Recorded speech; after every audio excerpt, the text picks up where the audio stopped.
Childhood Cancer Association provides a range of support services to kids with cancer and their families. We're currently supporting more than 400 families, and we do that with a very small team of just 8 people. So right now, the Childhood Cancer Association is very much focused on developing and continuing to improve our services.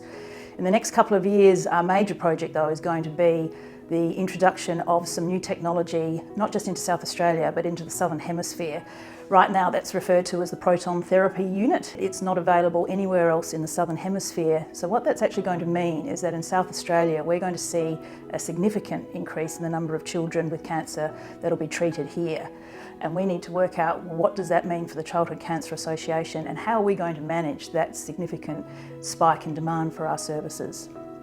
Beyond that, what we see as our next major challenge is the build of the new Women's and Children's Hospital.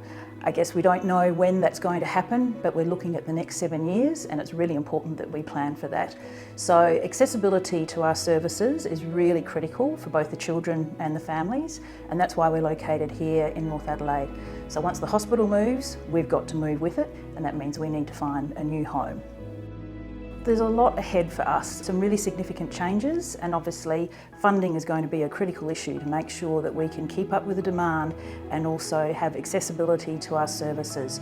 So we're going to be reaching out to our current and hopefully future partners and major donors and hope that they'll be able to travel with us down what will be both a really exciting and challenging road and help be a part of our future and the future of all of those kids and families that we want to support.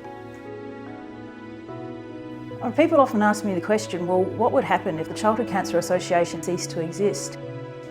The answer is I don't know, because there isn't an alternative out there. These services that we are currently providing are not available elsewhere.